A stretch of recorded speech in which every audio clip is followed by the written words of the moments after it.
Tere õhtust, on jõulukuu 17. päev ja tänased teemad on kohe ka siin teie ees. Alustame aga tähtsamast, räägime sellest, mis toimub meie naaberriigis Venemaal. Nimelt Vene rubla on muutumas õige pea väärtusetuks ja venemaalasi on haaramas tugeva valuuta kokkuostu paanika ja paljudes Kaug-Ida piirkondades on otsa lõppenud juba dollarid ja ka eurod, nii et rahvas on jäetud pika ninaga. Ja sellel teemal olen ma palunud siia stuudiosse vestlema Rait Kondorit. Tere õhtust! Tervist! Võtan siit rahakotist välja ühe kupüüri. Nimelt käisin nädalavahetusel Pihkvas ja näete, see on 1000-rublane kupüür. Veel eelmisel laupäeval oli selle väärtus 14 eurot. Kui vaadata, kui palju maksab Vene rubla täna näiteks Tallinnas Taavidi valuutavahetuspunktis, siis kui ma selle raha annaksin Taavidisse tagasi, saaksin ma ta eest vaevalt 7 eurot. Järeldused tehke ise, kui kiiresti see Vene rubla on siis odavamaks läinud. Rait Kondor, Venemaa keskpank tõstis baasintressi ju ka teatavasti seniselt 10,5% 17%. See peaks näitama või maailmale nüüd saatma ka signaali, kui keerulises olukorras on tegelikult riik. Kas Venemaa on siis lõksus? Jah, no Venemaa teema on üldsegi selline, et kui üldsegi laiemalt vaadata, siis mis on tegelikult Venemaa peamine probleem, on selles, et tal on nii nimetatud Hollandi haigus. Hollandi haiguseks nimetatakse seda, kui riik sõltub oma tulude poolest hästi palju toorainetest ja teatavasti Venemaal ju umbes 40-45% kogu riigi majandusest on seotud nafta ja gaasi müügiga, pluss veel teised toorained. Et selles mõttes Venemaa ongi tooraine lõksus nii-öelda kogu aeg olnudki viimased 20 aastat. Aga nüüd see, et keskpank peab nii erakordselt meetmeid tegema, et korraga 6,5% punkti võrra intressimäära tõstma, see on küll väga-väga erakordne. Et teil olidki hästi palju nagu räägiti sellest 98. aasta Venemaa finantskriisist, majanduskriisist, et kas see kordub. Kas see kordub? Ja, hästi oluline on nüüd see, et väga suur erinevus on tolle aega ja võrreldes praegusega see, et tolle ajal Venemaal ei olnud selliseid valuutareserve, seekord ikkagi Venemaal valuutareservid on. Mis see 98 oli see, et riik oli sisuliselt pankrotis. Riik ei suutnud oma võlakohustusi enam teenindada. Ta oli laenu võtnud, ta ei suutnud laenu tagasi maksta õigeaegselt. Praegu veel Venemaal seda probleemi ei ole õnneks, aga ütleme, kui praegused tendentsid jätkuvad, siis 2 aasta pärast võib Venemaa juba sellises situatsioonis olla. No venemaalasi on haaranud dollarite, eurode, Jaapani jeenide, Šveitsi frankide kokkuostmise paanika ja paljudes Kaug-Ida regioonides valuutasid enam üldse ei ole. Kas rubla on sattunud siis vaba langemisse? No jah, et viimase 3 päeva ütleme langust võib nimetada vaba langemiseks, aga täna me oleme juba näinud, et natukene ta stabiliseerub, et natukene on langus pidurdunud, täna isegi on natuke plussis rubla, et selline 2-päevane langus, et see on tegelikult paanika lõppfaas tavaliselt. Eile oli näha, et paanika lõppfaas ja tavaliselt on niimoodi, et eilsele suurele langusele eelnes tegelikult 7% langus ja selle peale see Venemaa keskpank öösel kell 1 tegelikult tehti selline otsus, et me tõstame intressimäärasid.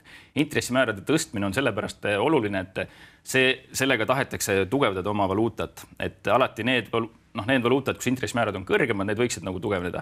Aga näha oli, et see oli nagu nii-öelda paaniline otsus keskpanga poolt, kardeti, et pead hakkavad lendama, me peame midagi tegema, aga eile see mingit mõju enam finantsturgule ei avaldanud, sest finantsturud lühiajaliselt on hästi spekulatiivsed ja kui sul on Venemaa rubla, mis on vabalt konverteeritav, ta kogu maailma, ütleme, kaubandusest moodustab võib-olla 2-3%, on tegelikult väga väike valuuta maailma mastaabis.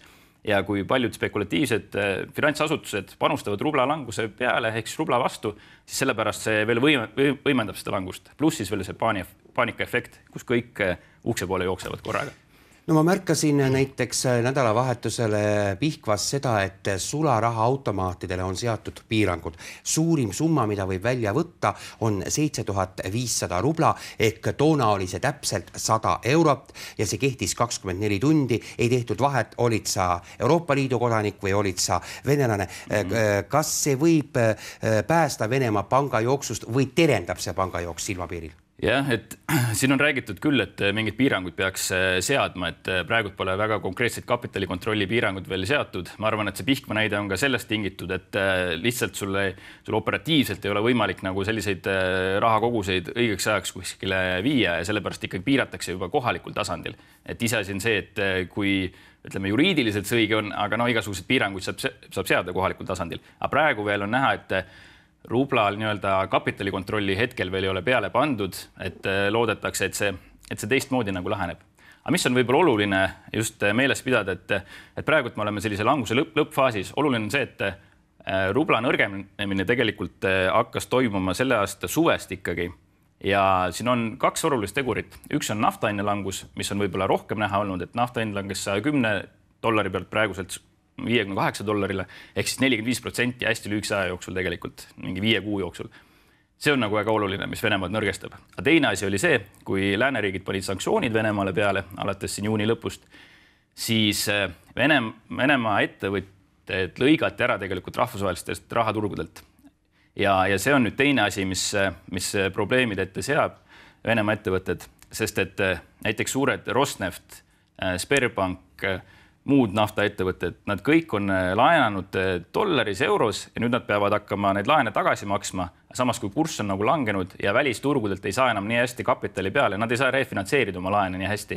See tingis ka Venemaa suurte reisifirmade pankrotti ju suvel. Kas Venemaad võib tabada rahanduslik kollaps? Hästi kiire vastus. Kollapsit, ütleme praegu tegelikult kollaps on juba käimas ja toimunud võib öelda. Venemaa valuutareservid on praegu veel $410 miljardit.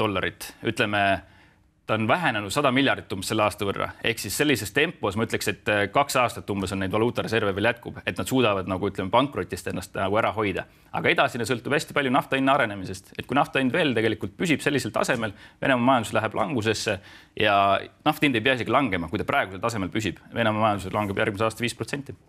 Suur tänu nende kommentaaride eest, Rait Kondar.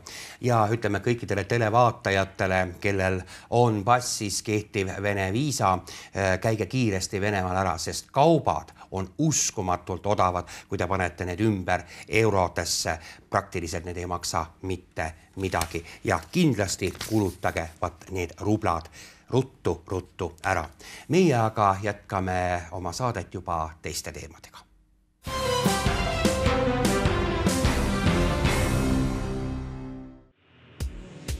Euroopa Parlament toetas täna nappi enamusega Euroopa Komisjoni kütusekvaliteedi direktiivi. See teeb Eestile eraldi, võimaldades toota meil põlevkiviõlist diislikütust. Õhus oli aga tõsine oht, et Brüssel oleks võinud direktiivi tagasi lükata, sest põlevkiviõliste diisli tootmist peetakse liialt keskkonda saastavaks. Euroopa Komisjoni esitatud direktiivi poolt tegid lobitööd kõik Eesti saadikud Brüsselis peale Indrek Tarandi.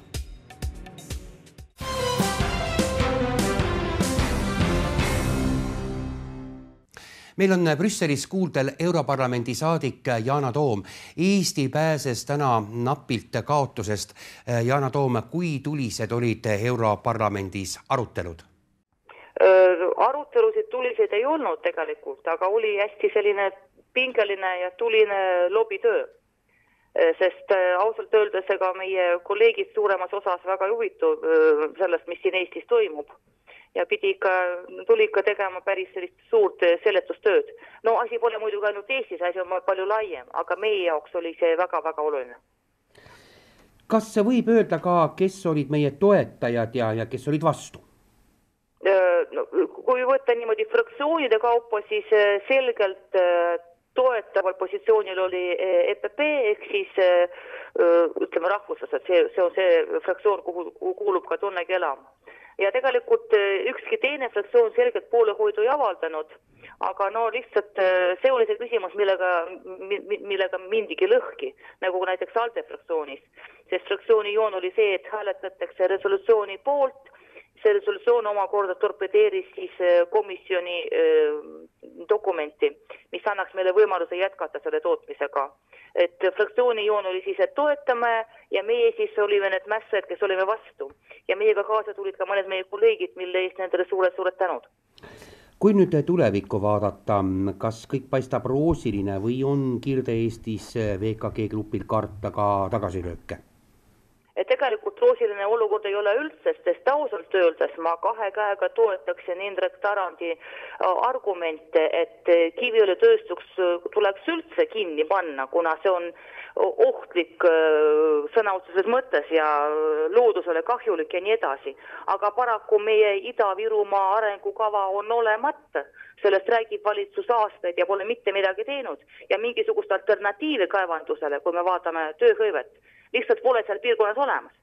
Nii et me täna tegelikult hääletades selle resolutsiooni vastu, sisuliselt me tegime vigade paranduse valitsuse tegemata töö puhul. No kui me nüüd räägime sellest vigade parandusest, mida oleks vaja võib-olla kõige kiiremas korras parandada, et sinna kanti uuesti investeeringud ja elu tuua? See piirkond on niimoodi unarusse jäetud ja siis kui Tarand, kes muuseas oli ainuke Eesti saadik, kes ei teinud lobitööd ja hääletas ka meie nii-öelda Eesti liinile vastu, tema argumendid on õiged, et kui ta lähed kooli ja küsid teismeliste poiste käes, et kes unistab kaevuri karjäärist, vaevalt sa seal ühe leiad. Selles mõttes, et ei ole siin väga nagu tuleviku perspektiivi, aga lihtsalt pole ka alternatiivi hetkel sellele. Ja seal on veel üks asi, et kui me räägime sellest, et miks üldse taheti see direktiiv keelata ja tagasi lükata komisjonile, et nad alustaksid jälle, oli see, et see õli tootmine üldse kaevandus on väga ohtlik, vastab tõele, aga kuna meil on põlevkivi nii-öelda 2 peale Venemaaga, Venemaa jätkab ju seda kaevandust ja seda teeb 50 kilomeetri kaugusel meie piirist. Nii et selles mõttes me oleksime selgelt kaotanud selles konkurentsis ja poleks midagi võitnud rahaliselt. No kui oleks täna läinud asi teisiti, Eesti ei oleks niisugust otsust saanud, kas see oleks tähendanud siis Kirde-Eestile katastroofi? See ei tähendaks katastroofi lähitulevikus kindlasti mitte, sest sel juhul meile anti ka lubadus, et kui me hääletame nii nagu kord ja kohus nii-öelda, et siis kui komisjon alustab uuesti dokumendi väljatöötamist, siis tehakse Eestile ka erand. Aga praegu õnneks see vajadus puudub, sest lubadused, mida sulle antakse, kui üritatakse veenda, tihtilugu ei pea vett. Nii et täna on olukord palju kindlam, kui ta oleks, kui me oleksime selle resolutsiooni vastu võtnud. Suur tänu nende kommentaaride eest, Europarlamendi saadik Yana Toom. Meie järgmine lugu viib aga stuudioseinte vahelt välja. Siirdume Pääskülla, kus asub Elroni peakorter. Nimelt seal korraldati keskpäeval ajakirjanikele pressikonverents ja rongifirma rääkis meile sellest, milliseks kujunes neile peatselt lahkuv 2014. aasta.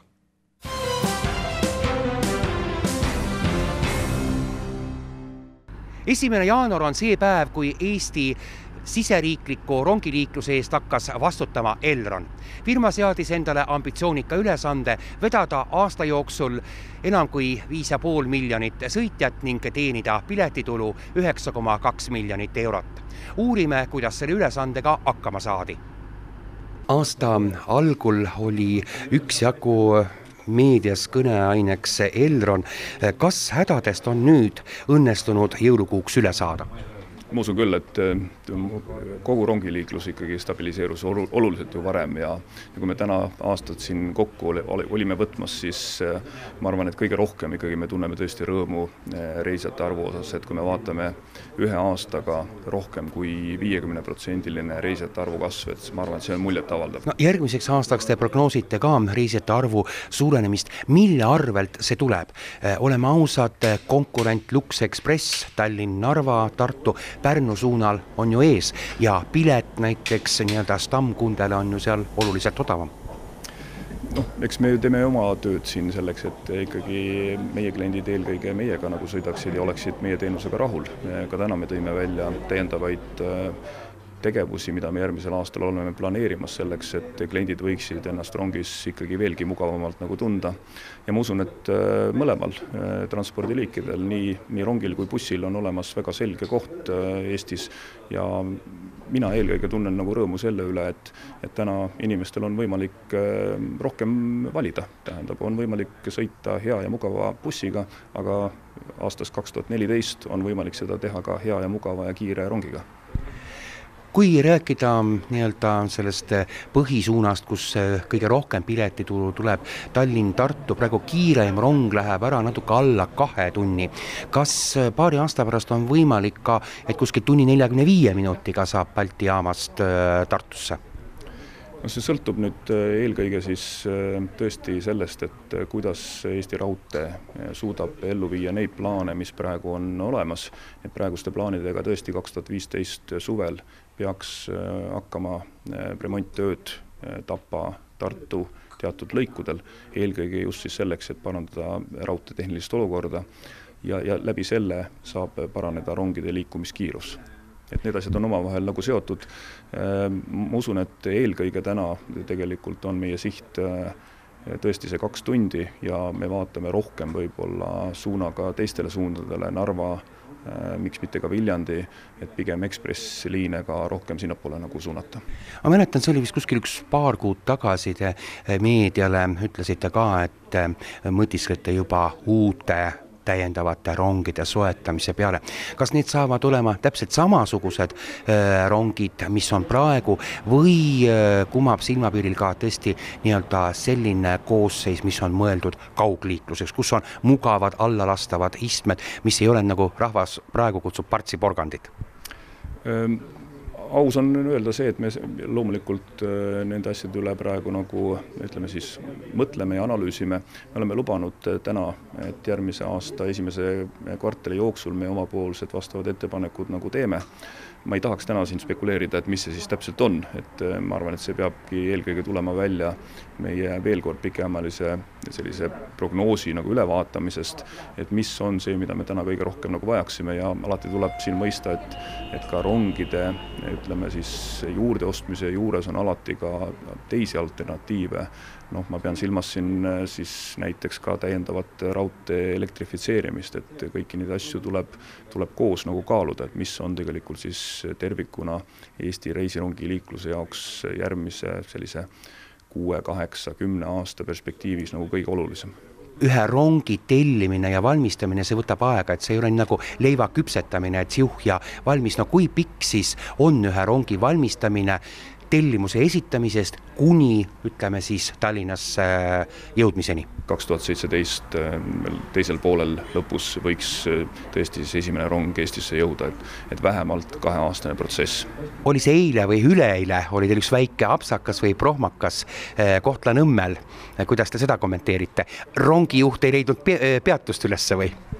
No see oli ka siis täpselt see hetk, kus muutusid vanad ooteplatvormid, läksid kinni ja uued ooteplatvormid avati ja tõesti inimlik eksitus, mis rongijuhil juhtus. Et orupeatuses me ilusti nagu peatusime, võtsime uuelt ooteplatvormid reisijad peale, aga Kohtla-Nõmmel tõesti inimlike eksituse tõttu sõitsime mööda, nii et ma tõesti vabandan veel kord ka kogu Elroni poole pealt. Kui nüüd rääkida 2015. aastast, siis mis saab olema kõige suurem uuendus igapäevastele rongikasutajatele? Esimene, millele me tahame keskenduda, on väga selgelt tõesti siis parem wifi ühendus rongides. Siin me saame juba täna tõesti öelda, et see lahendus, me teame, mida me peame tegema ja esimese kvartali jooksul 2015 on see uus lahendus klientidele nagu olemas. Ja nagu ma siin ka toonitasin, et siis me saame võrreldes tänase lahendusega ikkagi pakkuda klientidele sisuliselt mõlema 2 suurema operaatori kogu võimekust kogu rongitrassi nagu ulatuses.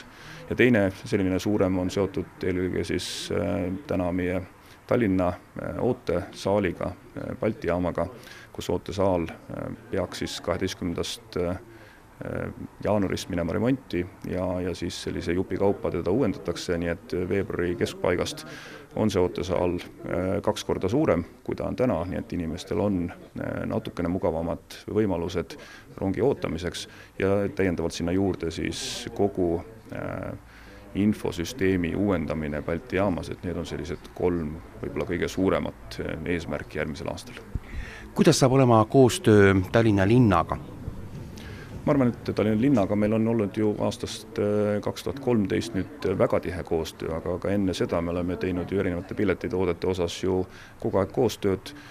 Ma täna tõesti loodan, et see koostöö saab olema samamoodi viljakas ka 2015. aasta osas.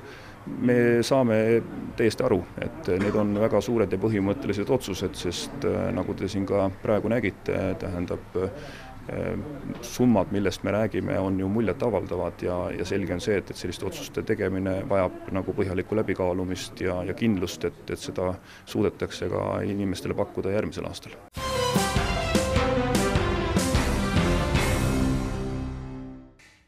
Meie saate viimane lugu viib raamatumaailma ja täna esitletud teos on kindlasti paslik ka jõuluvana kingikotti.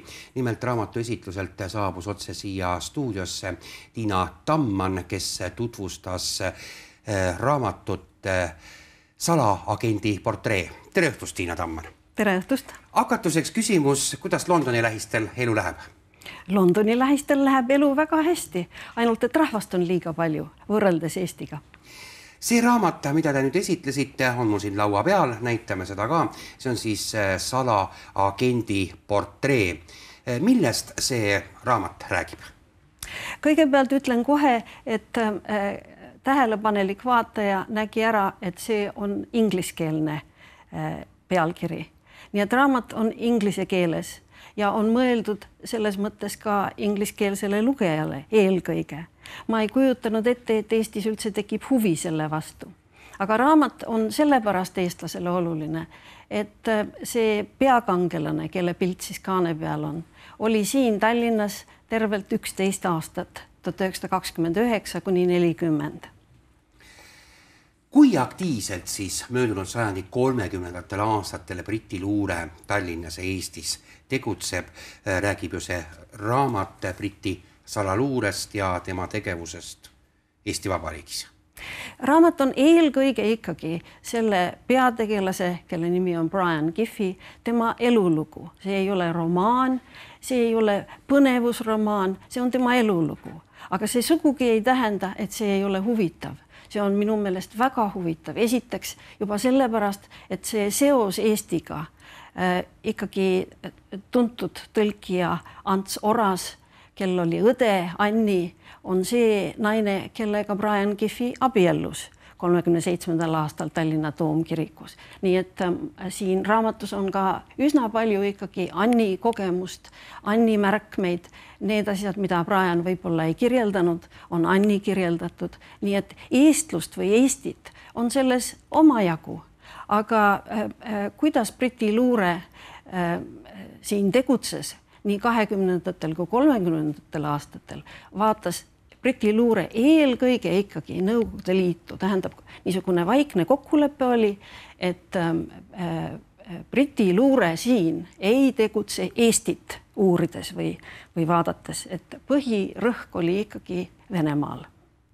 No kui avatud materjali kogumisel olid arhiivid, kas tuli nii-öelda sellest tulemüürist läbi murda, et pääseda Briti salateenistuse arhiividesse või kuidas see materjal kokku sai?